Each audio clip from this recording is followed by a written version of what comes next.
Google ড্রাইভের storage unlimited আপনি ব্যবহার করতে পারবেন। যদি কখনো আপনার গুগল ড্রাইভের স্টোরেজ ফুল হয়ে যায়, যদি টাকা দিয়ে এক্সট্রা স্টোরেজ আপনি না কিনতে চান, তাহলে আজকের এই ভিডিওটি সম্পূর্ণ দেখে গুগল ড্রাইভের স্টোরেজ আনলিমিটেড আপনি ব্যবহার করতে পারবেন, তাও আবার একদম ফ্রিতে।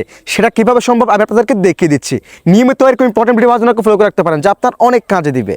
So guys, first of all আপনারা আপনাদের ফোনের ড্রাইভের অ্যাপসটা ওপেন করে দিবেন, দেন একটি জিমেল অ্যাকাউন্ট ক্রিয়েট করে নেবেন এবং সেই জিমেল অ্যাকাউন্টে এখানে লগ ইন করে নেবেন। যে এখানে ক্লিক করে আপনার যতগুলো জিমেল অ্যাকাউন্ট থাকবে সেখান থেকে নতুন জিমেল অ্যাকাউন্টটাকে এখানে সিলেক্ট করে দিবেন। সিলেক্ট করার পর এখান থেকে প্লাস আইকনে ক্লিক করবেন, দেন এখান থেকে ফোল্ডারে ক্লিক করবেন এবং এটাকে কেটে দিয়ে এখানে আপনি 15 জিবি, 20 জিবি, 30 জিবি, 100 জিবি দিয়ে এখানে যে কোনো একটি ফোল্ডার আপনি ক্রিয়েট করে নেবেন। আমি দিলাম 15 জিবি, দেন ক্রিয়েটে ক্লিক করে দিবেন। এরপর 3 ডট মেনুতে ক্লিক করে দিবেন। এরপর এখান থেকে শেয়ারের এই অপশনে ক্লিক করে দিবেন। এরপর এখানে আপনার পুরাতন যে জিমেল অ্যাকাউন্টের ড্রাইভ ফুল হয়ে গেছে সেই জিমেল অ্যাকাউন্ট এখানে দিয়ে দিবেন। সো আমি দিয়ে দিচ্ছি। সেই জিমেল অ্যাকাউন্টটি দেওয়ার পর এই অপশনে ক্লিক করে দিবেন, দেন এখান থেকে এডিটর এটাকে সিলেক্ট করে দিবেন।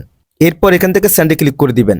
এবার এখানে ক্লিক করে আপনার পুরাতন জিমেল অ্যাকাউন্ট এখানে সিলেক্ট করে নেবেন, দেন এখান থেকে শেয়ারের এই অপশনে ক্লিক করে দিবেন এবং দেখেন ফোল্ডারটা এখানে এসে গেছে এবং এই ফোল্ডারে আপনি আপনার ইচ্ছে মতো সবকিছু রাখতে পারবেন।